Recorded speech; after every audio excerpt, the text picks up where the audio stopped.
Hi, this is Morley, and this is the M-Wire. Well, folks, as it turns out, it appears that the information that was on Hunter Biden's laptop is proving to have some truth and veracity to it after all, as if there was any doubt. I actually covered this story when it first came out a couple years ago, and shockingly enough, my videos are still up on the platform. So if you would like to see them, all you have to do is put in Brandon's son's name into the search bar of my channel and you will find them.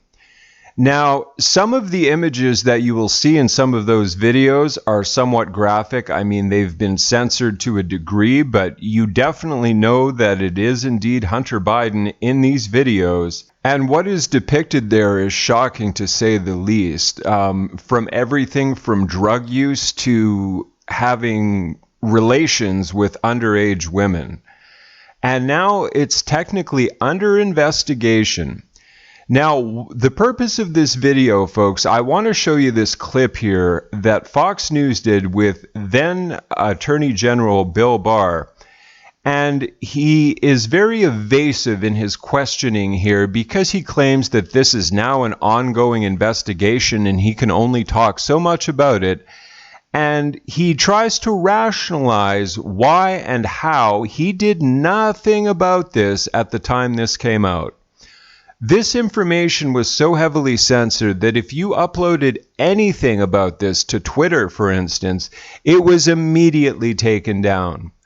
So watch this clip of Bill Barr here and how evasive he is with Fox News in regards to this. I want to ask you about Hunter Biden because you write about this in some level of detail in the book. Joe Biden, when he was a candidate, Jen Psaki, both dismissed this as it's just Russian disinformation. Now, none other than the New York Times has confirmed, yes, indeed, there was a laptop that was dropped off at a shop in Delaware, and yes, indeed, it had emails on it that are now being investigated by the Department of Justice. You say that you yelled at President Trump when he asked you about it. You said, Mr. President, I can't talk about that. I am not going to. Trump protested, if that was one of my kids, and you said, damn it, Mr. President, I'm not going to talk to you about Hunter Biden, period. You are no longer in office, so let's get you to talk about it. Where do you think this is headed?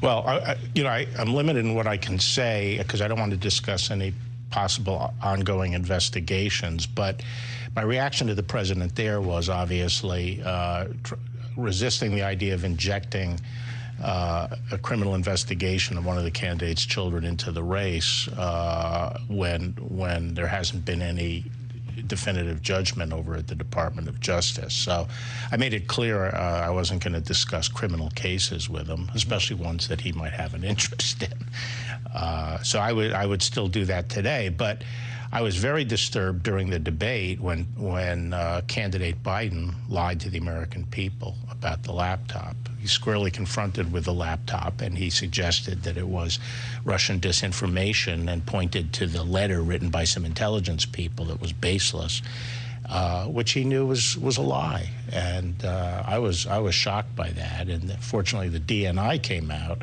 and said, no, it's not disinformation. The FBI said the same thing. Media ignored it. So when you're talking about interference in an election, I can't think of anything more than that kind of... Knowing what you know of the case, do you think that there is any legal liability for the president here?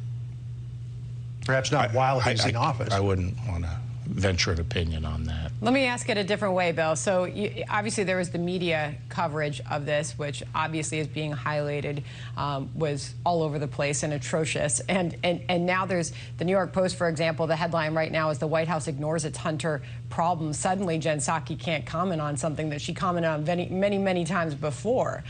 So does the White House have a problem here? Well, I think now that, from a political standpoint, now that this is in people's consciousness, it had been suppressed up till now, obviously they have a hot potato, and just to see how they handle it will be interesting.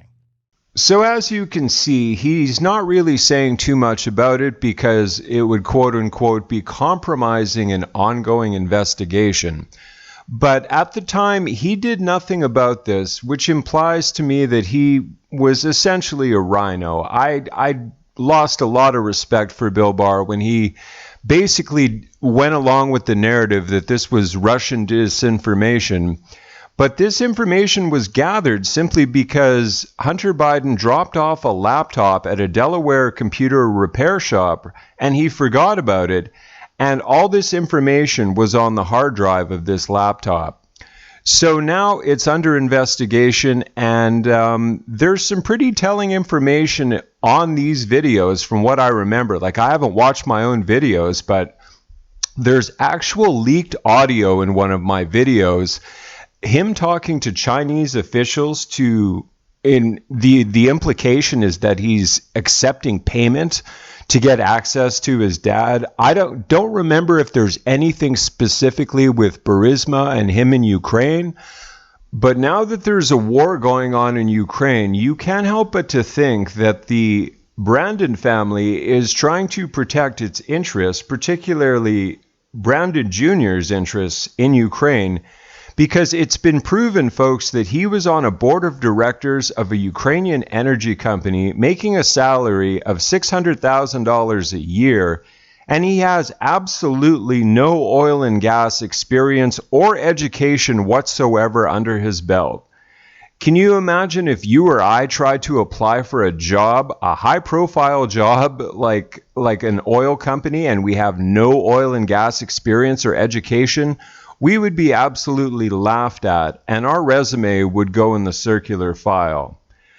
So if you want, folks, check out these videos. Like I say, this is when I first started this channel, maybe a couple of months in. But like I say, there's definitely some sort of ties here to the Brandon family, Ukraine, and with what's going on now. Can you imagine, folks, if Vladimir Putin somehow got a hold of some of the information with Brandon Jr. and exposed that? It's too late for Brandon to recant because he's already lied about this and said that it's Russian disinformation, and now this is technically under investigation. Not that Brandon's family or anything is going to see any prison time. We know that. But I mean, folks, this is really suspicious as to what's going on in Ukraine right now. Like, I can't help but to think that it's somehow connected. But I just wanted to bring this interview with Bill Barr to your attention. And as you can see, he's very evasive in his questioning. But thank you for coming along with me to my video. Please remember to like, to comment, to share, and of course to subscribe. And until the next video, God bless.